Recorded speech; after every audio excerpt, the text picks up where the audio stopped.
Welcome back guys on our another video. So आज की ये जो वीडियो है, आपने जैसा कि टाइटल में पढ़ा होगा कि आप यूक्रेन में बाय सेल्फ जो है वो अप्लाई क्यों नहीं कर सकते, आपको एजेंट की ज़रूरत क्यों पड़ती है।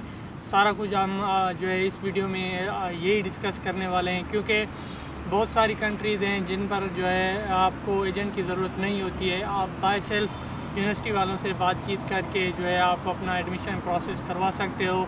आपको वीज़ा भी मिल जाता है एम्बेसी में, बाय योर सेल्फ जो है वो वीज़ा फाइल करते हो। सारी चीज़ें खुद करने से स्टेप बाय स्टेप जो है आपका प्रोसेस हो जाता है। लेकिन जो यूक्रेन का सीन है वो कुछ इस तरह का नहीं है। तो आज इस वीडियो में वही हम क्लियर करेंगे कि क्यों जो है वो आप अप्लाई नहीं कर सकते। तो यार सबसे पहले अगर आपके माइंड में यही कन्फ्यूजन है कि एजेंट के थ्रू अप्लाई करना एक गलत बात है, तो यार मतलब अगर आपके ये है, देखो अब कुछ कंट्रीज़ है जो एजेंट के थ्रू आप ही अप्लाई करते हो। जैसे अपने पास जो मुझे अभी याद है वो है ऑस्ट्रेलिया। ठीक है, ऑस्ट्रेलिया की वर्ल्ड रिनाउंड डिग्रीज़ है, एक बेस्ट कंट्री है, उसकी जो लिविंग स्टैंडर्ड है दुनिया के टॉप 3 लिविंग स्टैंडर्ड में से आता है। तो इसका मतलब ये नहीं कि ऑस्ट्रेलिया भी ख़राब कंट्री है, उसका मतलब एजुकेशन सिस्टम सही नहीं है, क्योंकि एजेंट के थ्रू ही आप अप्लाई कर सकते हो। मोस्टली यही होता है। ठीक है, जो मतलब रिप्रेजेंटेटिव्स होते हैं वहाँ के एजेंट्स के साथ उनका कनेक्शन होता है, उसके भी पर आप एडमिशन करते हो। तो ये अपने माइंड से कन्फ्यूजन निकाल दे कि जहाँ पर भी अगर आप एजेंट के थ्रू करते हो अप्लाई तो वो गलत बात है। देखो वो भी सही होता है, पर ये है कि एजेंट जो बंदा है ना, बंदे पे डिपेंड करता है। ठीक है, वो किस हिसाब से है, क्या चीज़ें आपसे कितने पैसे लेता है, कितने पैसे आपसे मतलब आपको डिफेंड करता है, आपको इतना चार्ज नहीं करता। बस यही डिफरेंस होता है। और जो एजेंट पर जो हमने पिछली वीडियो बनाई थी कि किस तरह से वो आपके साथ जो स्कैम करते हैं, लेकिन एजेंट जो होते हैं वो सिर्फ यूक्रेन वाले ही ख़राब अच्छे नहीं होते। एजेंट ही होता है, चाहे वो किसी और कंट्री का हो या फिर यूक्रेन का हो, क्योंकि काफ़ी सारे लड़के हैं जिनका ऑस्ट्रेलिया कनाडा के नाम पर भी उनको जो है लूट किया है एजेंट्स ने। तो दरअसल जो मेन बात यह है कि क्यों नहीं आप अप्लाई कर सकते, तो इस तरह यही जैसे सालार ने कहा कि हर कंट्री का एक क्राइटेरिया होता है। ठीक है ना, कि आप अब जो ऑस्ट्रेलिया की यूनिवर्सिटीज़ हैं उन्होंने अपनी तरफ से रिप्रेजेंटेटिव जो है वो रखे हुए हैं कि भाई आप इनसे कांटेक्ट करें, हम डायरेक्ट आपको जो है वो डील नहीं कर सकते, यूनिवर्सिटी वाले बोलते हैं। यूक्रेन के सीन में भी कुछ इसी तरह ही है, लेकिन कुछ हद तक थोड़ा डिफरेंट भी है। वो इस तरह है कि यूनिवर्सिटी से आप खुद जो है इनविटेशन निकलवा सकते हो, एडमिशन करवा सकते हो, लेकिन वो आपको जब आपका इनविटेशन आ जाएगा उसके बाद वो आपको बोलेंगे कि आप एक बंदा अपने लिए हायर करो जो है आपको रिप्रेजेंट करे आपकी वीज़ा के लिए, मतलब वो आपका काम करवाए, वीज़ा लगवाए उसका। और उसके बाद जो इम्पॉर्टेंट थिंग होती है एजेंट की जो रिस्पॉन्सिबिलिटी होती है वो ये होती है कि आपको इमिग्रेशन क्लियर करवाना। ठीक है ना, मोस्ट इम्पॉर्टेंट वही है। ये जो है इस स्टेज पर यूनिवर्सिटी वाले खुद आपको कहेंगे कि भाई आपका रिप्रेजेंटेटर होना चाहिए, एजेंट होना चाहिए। ठीक है ना, तो जो जिसके नाम पर हम जो है लेटर निकलवाएं, जैसा कि हमने पिछली वीडियोस में कहा है, जो कि इमिग्रेशन के बारे में हमने बनाई थी कि किस तरह से जो है इमिग्रेशन क्लियर होती है। तो इसीलिए ये इम्पॉर्टेंट है कि आपका एजेंट होना चाहिए यूक्रेन के लिए। और जैसे सैफ ने कहा ना, इनविटेशन आपकी निकल जाती है। देखो अब कुछ यूनिवर्सिटीज़ ऐसी हैं उनका वेबसाइट ही कुछ डिफरेंट बना हुआ है, जहाँ यूक्रेन की है या और भी है, इटली की यूनिवर्सिटीज़ हैं, मुख्तलिफ यूनिवर्सिटीज़ हैं कंट्रीज़ की। आपको हार्ड इनफ हो जाता है कि आप समझ नहीं पाते कि इनविटेशन फ़ीस कितनी है, क्या चीज़ कैसे है। तो यहाँ की जो यूनिवर्सिटीज़ हैं ना वो थोड़ी डिफरेंट है। कुछ यूनिवर्सिटीज़ की वेबसाइट पर ऐसे है इनविटेशन फ़ीस जो होती है वो ज़्यादा लिखी हुई होती है, पर इन एक्चुअल वो इतनी नहीं होती। तो इस वजह से भी स्टूडेंट्स को जो है कन्फ्यूजन होता है। और कुछ यूनिवर्सिटीज़ आपको मतलब इनविटेशन निकाल के देती है और कुछ नहीं भी देती। आप उनको ईमेल करते हो, आप उनके सारे ऑफिशियल वेबसाइट पर जाते हो, जो भी ईमेल होते हैं इंटरनेशनल कोऑर्डिनेटर्स के या एडमिशन का जो भी होता है जो हैंडल करते हैं इंटरनेशनल स्टूडेंट को, आप सबको ईमेल करते हो, फिर भी जो है ना वो आपको ईमेल का रिस्पॉन्स नहीं देते। तो यही चीज़ होती है यहाँ पर। जो यूनिवर्सिटीज़ या जो एजुकेशन सिस्टम है ना वो डिफरेंट है as compared to other European countries. ये भी जो है ना हम अपने पिछली वीडियोज़ में आपको हमने बताया है।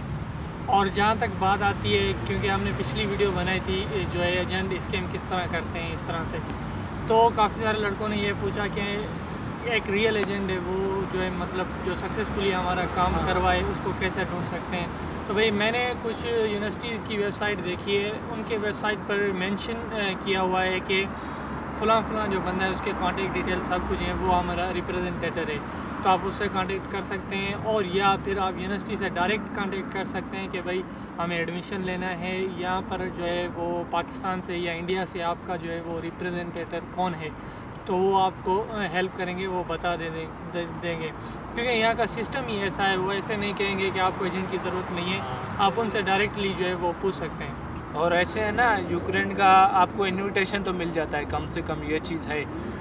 मतलब कुछ यूनिवर्सिटी देती हैं, सारी नहीं देती, ये चीज़ है। आपको कम से कम इनविटेशन तो मिल जाता है। और कंट्रीज जैसे ऑस्ट्रेलिया में आपका एडमिशन नहीं होता अनटिल आपका कोई एजेंट नहीं है। बैचलर जो स्कॉलरशिप पर जाते हैं वो तो एक अलग बात है, उनको तो फिर एक और मतलब विद अ डिफरेंट वे उनको ट्रीट किया जाता है। पर यूक्रेन का ये है ना, कम से कम आपको इनविटेशन तो मिल जाता है, उसके बाद जो है आप अपना प्रोसेस शुरू कर सकते हो। और उसके अलावा एक और चीज़ जो हम अपने हर वीडियो में बताते हैं आपको, देखिए आपको जैसे है आप अपना टाइम वेस्ट ना करें और आपका अमाउंट भी वेस्ट ना करें। एम्बेसी में जो आप टी टाइप वीज़ा की फ़ीस देते हो या अटेस्टेशन की फ़ीस देते हो, लड़के खुद अप्लाई करते हैं। देखिए स्मार्ट इनफ नहीं बनना, जो भी जा रहा है ना फ्लो के साथ। देखो हम आए हैं या और स्टूडेंट्स आ रहे हैं एजेंट्स के थ्रू ही आए हैं, तो आप भी उसके थ्रू आए। अगर आप चाहते हो कि भाई मुझे बहुत नॉलेज है, मैंने उस लड़के से बात की, वो जर्मनी में पढ़ता है, वो स्वीडन में पढ़ता है, मैं खुद अप्लाई करूँगा, तो भाई यहाँ पर ये सीन है कि आप पहुँच नहीं पाओगे, आपका नुकसान हो जाएगा। आपका टाइम जितना भी 4, 5 या 6 मंथ्स आपके प्रोसेस में लगते हैं, आपके वो चले जाएंगे। आपके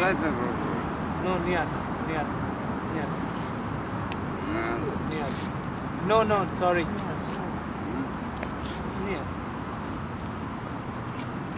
तो उसके अलावा जैसे मैं बता रहा था, आपके प्रोसेस में लगे जाएंगे सारे, आपका टाइम ज़ाया हो गया, पैसे ज़ाया हो गए।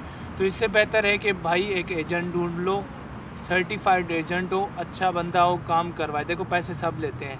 अगर आप एक होता है ना कि भाई मैं खुद अप्लाई करूँगा, मैं स्मार्ट हूँ, ये हूँ वो हूँ, खुद अप्लाई करूँगा, दूसरा अपने पैसे बचाऊँगा, तो इस चक्कर में ना आपके पैसे और लग जाएंगे, ठीक है, आपका टाइम वेस्ट हो जाएगा, आपका ही नुकसान हो जाएगा। बेहतर यही है कि एक सर्टिफाइड बंदा ढूंढो और अप्लाई कर दो, ज़्यादा होशियार बनने की ज़रूरत नहीं है। और वो कहते हैं ना एक लिमिट में होता है बंदा, ठीक है, अगर उससे ज़्यादा गए तो भाई आपका ही नुकसान होना है। और ये है ना कि अगर आप कहें यार फ़लाँ कंट्री में मेरा एक दोस्त बैठा है, उसने खुद अप्लाई किया था, तो देखिए हर कंट्री का अपना एक क्राइटेरिया होता है, एक अपना है, उसको फॉलो करके जो है ना आपको चलना पड़ता है।